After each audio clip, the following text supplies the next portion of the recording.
విశ్వాసమును బట్టి కోటీశ్వరుని కాబట్టి. మీకు అర్థమై ఉంటుంది ఇప్పుడు. విశ్వాసమును బట్టి అంటే మీకేం అర్థం అవదో, ఏదో చదువుకెళ్ళిపోతారు. కోటీశ్వరుని కాబట్టి, ఈ ఊరు ఎమ్మెల్యేను కాబట్టి, బాగా డబ్బున్నోడు కాబట్టి, మంచి మంచి తోటలు ఉన్నవాడుని కాబట్టి, కోట్లు ఉంటే, డబ్బు ఉంటే, బంగారం ఉంటే, అధికారం ఉంటే, ఇంత అధికారం ఉంది కాబట్టి నేను ఎంత గొప్ప దాన ధర్మాలు చేయాలి, నేను ప్రజలకు ఎంత గొప్పవి ఇవ్వాలి, నేను ఈ ప్రజలకు ఎంత మంచి మంచి భోజనాలు పెట్టాలి. నువ్వు కోటీశ్వరుడు కాబట్టి నీ రేంజ్ ఎలాగుందో నువ్వు చూపించుకుంటే, విశ్వాసమును బట్టి హేబేలుకు విశ్వాసం ఉందట.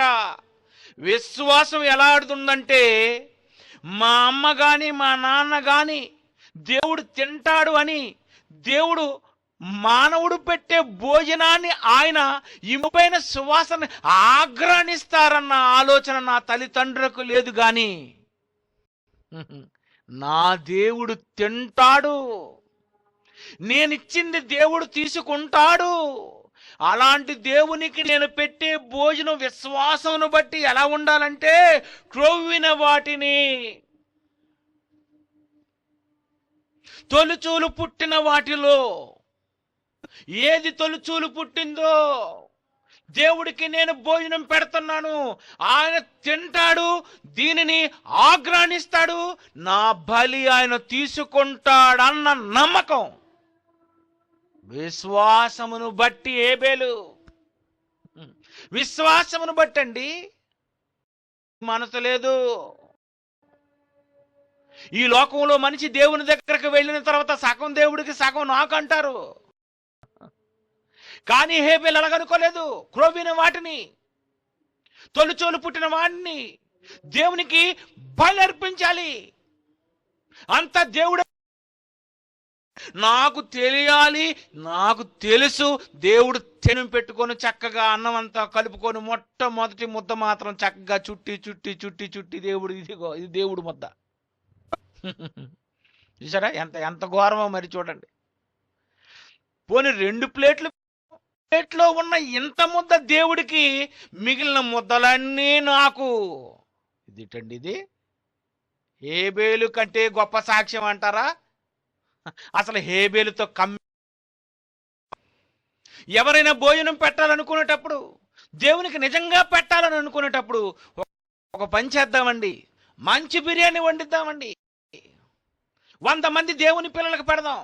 లేకపోతే ఒక్కనికి, ఈ నా సహోదరులో పేరు మీద, నాయన తిను, ఇగో chicken fry, mutton fry, fish fry, నీకేం కావాలో చూడు, నీకేం కావాలి, మంచి పెరుగు కావాలా, ఏం తింటావు, ఏం ఫ్రూట్స్ తింటారు, ఏం తింటారు, మీరు వచ్చారు కదా, ఇదిగో ఇదంతా మీరు తినండి, మీరు తిన్న తర్వాత నేను తింటాను. ఇది ముందు దేవునికి. ప్రపంచములో ఎవరు ఇలా చేసిన వాళ్ళు లేరు. అందరూ ముందు ఆ పెద్ద పెద్ద మొక్కలు ఏమైనా ఉంటే నాకు వేసి తర్వాత మిగిలిన బ్రదర్స్కి వేయండి అననే హేబేలు విశ్వాసముకుంటాడు, నా అర్పణ దేవుడు స్వీకరిస్తాడు. అబ్బా, ఎంత నమ్మకము! అదే కదండి బైబిల్ ప్రారంభ వచనంలో అదే ఉందండి. హెబ్రీ పత్రిక 11వ అధ్యాయం 1వ వచనం చూడండి ఒకసారి. విశ్వాసమును బట్టి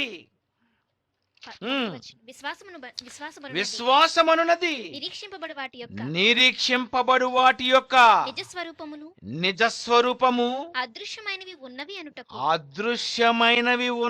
అనుటకు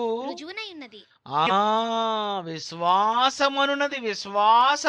విశ్వాసము నిరీక్షింపబడి వాటిలో ఉన్న వాళ్ళందరి లిస్టు మనం ఒకసారి అలాగ ఆలోచించుకుంటూ పోతే అందరూ గొప్పవాళ్ళగానే కనిపిస్తున్నారు. హేబేలు గొప్పవాడుగా కనిపిస్తున్నాడు. ఆ తర్వాత హానోకును, నెక్స్ట్ సెకండ్ హానోకు. ఏంటండి, 7వ వాడైన హానోకు, నోవాహు, అబ్రహాము, ఏంటి వీళ్ళ పేర్లు వీళ్ళంతా గొప్ప వాళ్ళు అని దేవుడు ఎందుకు ఇంత గొప్ప సాక్షి సమూహము? నన్ను నమ్మి దేవుని కొరకు సాక్షులు వీళ్ళు. ఇచ్చేవాడు కాదు, వాడు ఒక వెధవ. ఆయన ఇంత తీసేసుకున్నాడండి, ఈయన ఇంత తీసి తినేసాడండి. దేవుని కొరకు నీకు ఉన్న విశ్వాసాన్ని బట్టి నువ్వు దేవుని కొరకు ఎంత గొప్పగా చెయ్యాలో అది ఆలోచించాలి. అవతల వాణ్ణి ఎలా నీచంగా చూడాలన్నది నీది అసలు విశ్వాసమే కాదు. నీది విశ్వాసమును బట్టి నువ్వు నీ స్టేటస్ను బట్టి నువ్వు ఆలోచించుకోవాలి. ఎంత ఉంది ఈరోజు ప్రపంచంలో విశ్వాసుల దేవుడి కోసం అండి అంటే దాన్ని ఏమనుకోవాలి? చిన్న గుడారాల్లో దేవుడు ఉంటేనే దావీదుకే దేవుడు ఇలాంటి దగ్గర ఉండకూడదు. దేవుని స్టేటస్ విశ్వాసమును బట్టి, నా నమ్మకాన్ని బట్టి, దేవుని నేను మరి అభిమానించిన దాన్ని బట్టి, దేవుని గౌరవించే పద్ధతిని బట్టి దేవుడు అనే అతను ఒక బంగారు దేవాలయంలోనే ఉండాలి. విశ్వాస 4 ఫ్లోర్ల ప్రపంచంలో అపార్ట్మెంట్ కట్టుకొని, అపార్ట్మెంట్లో గదులు కట్టుకొని, ఈ గదులన్నిటినీ అమ్మేసుకొని డబ్బంతా తినేసినటువంటి ఈ ప్రపంచములో